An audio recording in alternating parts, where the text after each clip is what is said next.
Hello, hello, hello. Kumusta kaninyong tanan? Ani ano sad kita nining ato ang paraghisgot-hisgot mahitungod sa kaniliging kabuhi, no? So, nakadungog na ba kamo niya ng intermittent fasting? So, ang intermittent fasting ako kanang na kuha sa ako ang pag-umangkon mismo, no, nga nag-suffer og hyperacidity o uban pa sa ato pa kanang mga GERD, mauragod kana siya, mga acid reflux, kabuhi or uban pa. So, nakahigayon ako og adto sa Iligan o kataga Iligan kini siya matud pa niya nga tita nakasulay na kanang intermittent fasting ingko wala man ko ana sukaday kay tungod lagi kay duna koy acid reflux makuan pug kuha na ng fasting ingon siya nga dili man kuan man na siya kana makaayo na siya sa mga balatian or unsa pa diha pero kani siya nga pag umangkon nako duna gini siya hyperacidity malipong gid siya no. Kadaghan gyud ko makasaksi nga magkuan siya, kubot siya siyang ulo tungod mulingkod tungod kay nalipong. So, ing nga unsa man intermittent fasting inday insya nga. Kuan na siya tita kanang mga mukaon ka 5 o'clock between 5 and 6 dayon after that wala na kay kanon. Wala dili na ka mukaon, wala na midnight snack hangtod nga maabot ang kabuntagon so mamahaw na sad ka 8 o'clock. Kung dili pa kaya bisag 7 hinay-hinay lang na hinay-hinay i-practice aron maanad ang imo ang sistema dili man na siya maka kuan dili man siya matud pa niya dili na siya maka trigger sa acid reflux tungod kay ma-reset ang ato ang sistema no sa atong tiyan ba atong gastrointestinal tract so gawas ni ana do na po kana siya health benefits no para sa ato ang kung nagsuffer tag mga heart condition, mga unsa diha, any diseases, manumbalik no tungod kay ang sistema mura man og kuan siya, mura bag ang iyang term reset no. So mao kadto nga siya nga i-try gani nya kinahanglan man gud kay lately na diagnose ako nga dunay fatty liver siya nga kinahanglan mag-trim down mugamay gyud katita kaya aron mawala na siya bisan sa intermittent fasting maka-slim ka na siya kung gusto kang mugamay sagulan sa walking unya plenty of water mugamay gyud ka so tuod man akong gitry no nanihapon ko og 5:30 ni ana dayon pag human ako ni ana gapahulay ko kadyot galakaw-lakaw inana no then pagka 10 o'clock natulog nako. Ug ako yung gikon usually mag-snack magugog mga 12 o'clock unya mo na siya perti makadako. Perti makadako unya ang acid siging ga produce no ang atong gastrointestinal tract siging ga produce og acid tungod kay do na kita gikaon kanunay. So mo kadto nga first attempt nako anang intermittent fasting 5 o'clock ko na ni hapon ako ginagyagwanta until 7 lang usa 7 AM diha ko na mahaw no so abi nako og muhapdos ang akong tiyan kay wala guy sulod no nya naanad ko mukaon pero wala gyud ko mukaon so muna akong hinay-hinay hangtod nga akong na-realize nga nagkahinay-hinay og kawala ang kana bitong aslong nga musaka diri sa ako ang tutunlan dayon dili na kaayo magdaguok akong tiyan dili na ko kaayo manugab so ingon ana no then pagka second day na sad nagsugod na sad ko nanihapon na pud ko 5 o'clock and then akong gisulayan og 8 o'clock AM in the morning so 15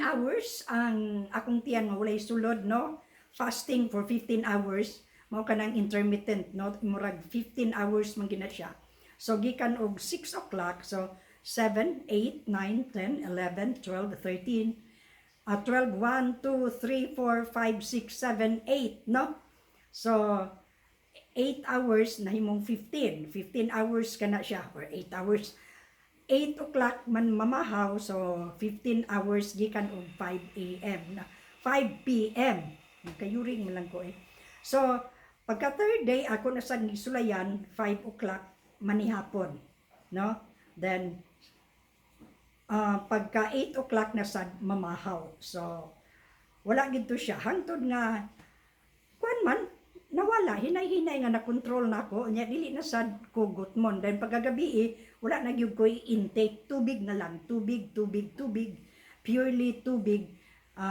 hangtod nga makatulog pod, no? Then akong gihinay-hinayan gyud kana siya. So akong na matikdan nga hinay-hinay nga nagkawala ang ako ang kaning acid reflux, no? Ang ako ang dili na ko mudago, katong yung gingon, dili na mudago ang tiyan, dili na ko manugab, then wala nay kani something nga halang nga moabot diri pa, no? Ingon ni ana. Unya dili lang di ay kay kana rang hyperacidity or acid reflux or whatever ang mawala, kun dili mabalik usab ang ato ang kanang bisan sa ato ang blood sugar, mo normal di ay kana siya, no? Sa ato ang mga tanan diha nga naa sa ato ang sistema nga munag medyo kagubaon na. Makuan din na siya, ma-reset na siya tungod kay nausob man ang atong dagan sa ato ang pagkaon. Ang intermittent fasting dili daay kana siya. It is not what not to eat but when to eat. When to eat. So kung atong anaron ng atong lawas nga wala bitaw intake kana lang inoras, no? 8 o'clock kita mamahaw, then manihapon og 5 o'clock. So between ana, pwede rata magkaon, hinay-hinay gyud mawala. Kay munay akong nabantayan pod, no? Mao akong nabantayan. Hopefully, ang sunod na akong gustong may tabo nga, mugamay ni akong bilbil. Matod pa sa akong pagmangkon, imon lang mamatyagan tita nga muluag imong shorts, maluag na ang imo ang pants, tanan inaana, no? Tungod kay, hinay-hinay ka na siya nga, mugamay, tungod kay, ato manggi minosan ang intake sa food. So, mao kadto siya, no? Ako kanang gina-practice ron, wala pa man pug ko, less than a month pa man pug ko. Pero ako naman tikdan nga hinay-hinay nga wala na nako batia kanang murag production sa acid tungod kay gi-control nako nga dili gyud ko mukaon. So, tingali kon kaya ninyo na, sulayan ninyo 12 hours nga fasting, hinay-hinay, mapataas. Muna na ka, ang ubang tao, dili mamahaw. Na po ibang tao, brunch. Ang ilang breakfast o lunch, ilang usahon. Kaya nag-intermittent fasting, day ka na sila, no? So, ang akong pag-umangon karon na-slim gid siya, dayon, nawala ang iyang hyperacidity, din, active na kayo siya, no? Ingon ana. So, gani ang fasting sa Bible, gina-recommend yun ka na or gina-suggest ka na sa ato mismong Ginoo nga kinahanglan og fasting ang atong lawas. Because nga no, kana kung eating food, usa na siya sa number 1 nga sala. Gluttony, kanang sigitang kaon, that is a sin, di ba? Dunay 7 ka deadly sin. Una ginana number 1, gluttony, no? So mao kana siya, literally it is food. Food gina siya. Nya remember ang una baya nga sala nga na accomplish sa tawo kana diyang food, di ba? Si Eva gitintal sa yawa pagkaon baya, pagkaon. So atong makuan diha, akong ma-realize diha nga it has something to do with food.